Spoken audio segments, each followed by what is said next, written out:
Halo millennials, apa kabar? Di episode ketujuh ini saya akan mengangkat tentang sektor pariwisata yang tentu saja kita lihat perkembangannya luar biasa, terutama adalah wisata yang bersifat dari wisatawan domestik ya. Kenapa? Karena ketika kita bicara wisatawan mancanegara, ketika COVID ini memang menjadi problem karena di negara-negara lain belum tentu mereka diperbolehkan masuk ke negara lain karena kondisi kesehatan yang sekarang masih membahayakan. Sehingga dari domestik sendiri itu yang diharapkan akan menjadi kontribusi terbesar. Apalagi sektor pariwisata di Indonesia saat ini bukan saja sebagai sektor yang bersifat sekunder, tetapi kalau kita lihat dari perilaku masyarakatnya, justru sektor pariwisata ini menjadi kebutuhan pokok. Jadi bukan lagi sandang, pangan, papan, tetapi orang bicara tentang sandang, pangan, dan wisata. Jadi wisata itu ternyata nomor 3 loh buat masyarakat Indonesia. Nah, itu bisa kita lihat dari perilaku anak-anak milenial. Mereka kalau ditanya, Anda suka menabung buat apa? Ternyata harapannya buat hari tua enggak. Dia bilang menabung buat jalan-jalan. Nah, ini menunjukkan bahwa wisatawan domestik itu sekarang menjadi kontribusi yang cukup besar di Indonesia karena hampir semua tempat-tempat wisata ya baik di Jawa maupun luar Jawa ketika sebelum Covid itu luar biasa pertumbuhan dari wisatawannya, sehingga kalau kita lihat ini harusnya dipegang oleh kepala daerah bahwa ini akan menumbuhkan sektor-sektor lain. Kenapa? Karena begitu sektor pariwisatanya hidup, maka yang tumbuh bisa 10 sektor di belakang pariwisata. Yaitu apa saja? Pasti adalah akomodasi, yaitu hotel atau tempat-tempat penginapan. Yang kedua adalah restoran pastinya dan tempat-tempat makan, karena otomatis orang berwisata itu adalah menginap dan kemudian mereka jajan di sekitarnya ya. Dan yang ketiga, sektor yang akan hidup juga adalah pastinya adalah sektor entertain ya. Kenapa? Karena biasanya mereka kalau wisata dia ingin melihat budaya di daerah tersebut ya, baik itu tari-tarian atau budaya yang lain ya. Yang keempat apalagi yaitu sektor pastinya pertanian. Kenapa? Kalau ada pangan, ada akomodasi, sektor pertanian pasti hidup ya. Yang kelima juga ada sektor yang hidup yaitu handicraft yang banyak biasanya melibatkan UMKM ya. Jadi jual batik kalau di Jawa, kemudian makanan-makanan khas di daerah tersebut, itu juga menjadi hal yang akan marak di dalam sektor pariwisata. Makanya ketika pemerintah bicara di dalam APBN ada yang namanya dana pemulihan ekonomi nasional. Salah satunya adalah kontribusi buat daerah wisata ya. Nah, memang ada 10 destinasi wisata yang akan diberikan dana oleh pemerintah supaya bisa menghidupkan daerah tersebut untuk kembali seperti dulu ya. Hanya saja menurut saya mungkin perlu dilombakan. Jadi siapa yang kepala daerah mampu menghidupkan wisatanya itu yang diberikan hibah ya. Kalau hanya 10 destinasi yang dikasih, nanti otomatis yang 10 destinasi ini nggak usah berbuat apa-apa, dia udah pasti dapat duit kan gitu. Padahal kita pengennya adalah semua wisata di Indonesia bisa bergerak, otomatis ekonomi di daerah itu akan tumbuh cukup signifikan karena pariwisata akan membawa 10 sektor di bawahnya juga akan tumbuh ya. Nah, bagaimana perilaku dari masyarakat domestik ya? Kalau kita lihat setelah terjadi pelonggaran atau PSBB ini dilonggarkan, ternyata yang terjadi adalah berduyun-duyun masyarakat pergi ke daerah-daerah wisata yang menerapkan protokol kesehatannya dengan baik ya. Tapi kalau daerah tersebut wisatanya bagus tetapi tidak menerapkan protokol kesehatan, biasanya tidak akan didatangi oleh masyarakat. Nah, ini menarik. Sehingga kalau kita lihat hal ini akan memacu kepala daerah maupun pengelola daripada tempat wisata itu berlomba-lomba untuk menerapkan protokol kesehatan agar banyak orang yang datang dan menghidupkan ekonomi di daerah tersebut ya.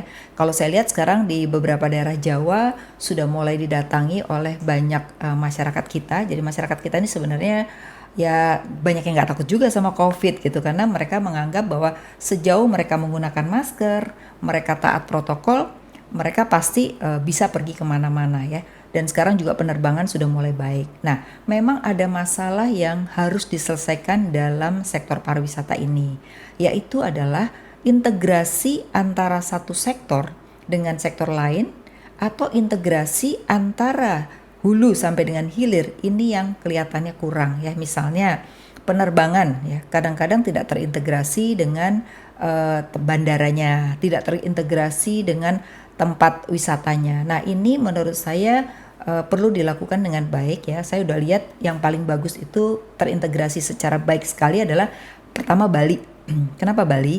Karena Bali ini memang dari awal sudah menjadi daerah wisata ya, sebelum terjadinya perubahan pola masyarakat bahwa ini menjadi kebutuhan utama ya.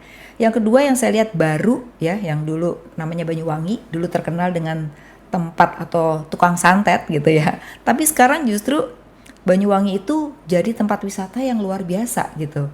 Nah, ini menunjukkan bahwa sebenarnya begitu ada kepala daerah yang kreatif dalam menimbulkan tempat-tempat wisata, itu ternyata banyak didatangi oleh wisatawan-wisatawan.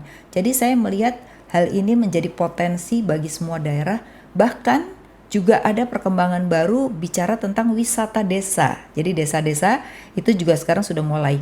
Karena ada 3 hal yang disukai oleh wisatawan ya. Yang pertama adalah bicara tentang natural, jadi back to nature ya. Back to nature tuh adalah berbasis dari alam ya. Jadi misalnya pegunungan, kemudian pantai gitu, itu yang disukai.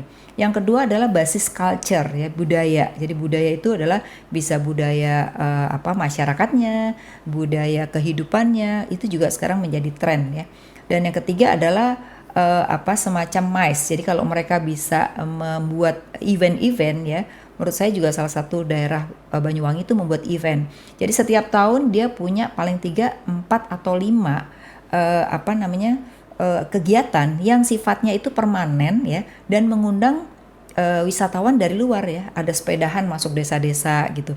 Nah, ini bagus banget. Kenapa? Karena ternyata desa-desa tersebut itu mampu menjual makanan ya. Kemudian mereka juga tempatnya bisa jadikan tempat penginapan buat orang yang bersepeda gitu.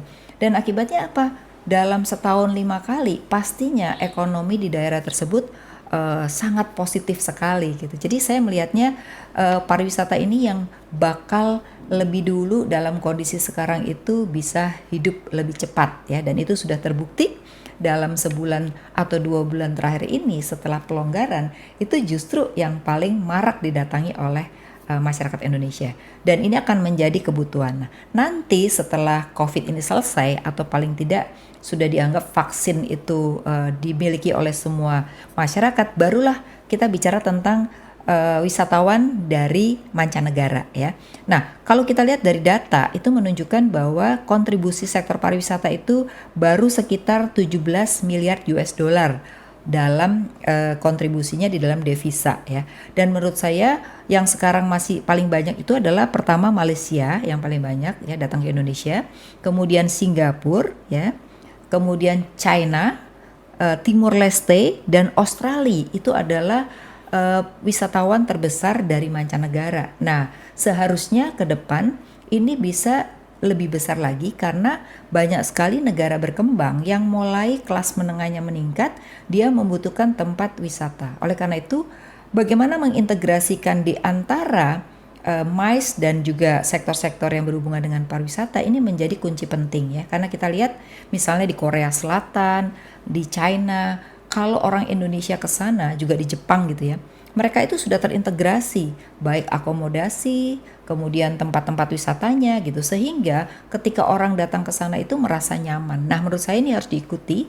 Di Indonesia ini baru Bali, tapi harusnya kita punya 500 Bali lagi gitu. Nah, hanya kontribusinya ini sekarang masih minim karena memang belum digarap secara optimal. Jadi saya yakin kita bisa mendatangkan wisatawan nantinya lebih banyak yang dari luar. Tapi untuk sementara ini mungkin setahun 2 tahun ini saya rasa kontribusi dari wisatawan domestik ini yang harus difokuskan ya, karena ini akan menghidupkan daerah tersebut dan 10 sektor di bawahnya itu bakal bisa hidup karena mau tidak mau itu otomatis akan terjadi ya.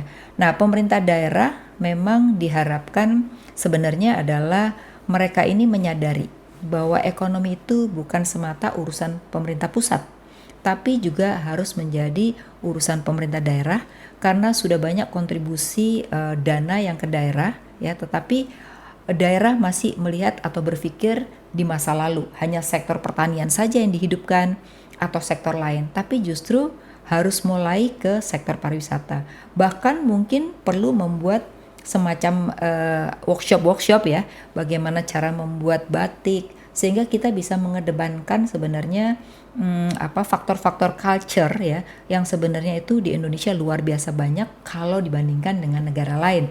Tapi jumlah wisatawannya belum banyak karena kita belum mampu untuk mengemas. Tapi kalau saya rasa ke depan kalau kita mampu mengemasnya, kita akan punya kontribusi terhadap devisa yang lebih besar, tidak hanya sekitar 17 miliar US dollar atau 20 miliar US dollar, tapi kita bisa 10 kali lipat, bahkan 100 kali lipat, karena Indonesia adalah negara yang sebenarnya sangat cocok untuk tempat wisata yang sesuai dengan kebutuhan dari para wisatawannya. Ya, oleh karena itu, millennials, Anda juga perlu berpikir, perlu kreatif, kalau perlu Anda ini membantu dong kepala daerah ya, karena kepala daerah yang saat ini tuh kebanyakan masih kolonial loh, umurnya udah tua-tua. Nah mungkin dia nggak punya ide ya. Kalau Anda misalnya punya ide-ide kreatif ya, dan saya lihat kalau ada anak muda yang kreatif dan dia membantu kepala daerah, kecenderungan itu bisa memarakkan juga datangnya wisatawan gitu. Jadi saya pikir ini menjadi kontribusi Anda ya kepada daerah untuk bisa menghasilkan devisa yang lebih besar, kontribusi PAD-nya pun juga akan makin naik karena semua sektor akan hidup ya. Jadi kalau kita lihat prospek sektor pariwisata akan bagus ya, dan dia akan juga menaikkan 10 sektor di bawahnya yang otomatis akan terbawa dengan adanya sektor pariwisata ini ya. Jadi jangan lupa sektor ini sektor yang akan menarik sekarang dan yang akan datang. Terima kasih sudah menyimak sektor pariwisata ini. Nantikan di episode ke-8 dari Insight with Afiliani. Terima kasih.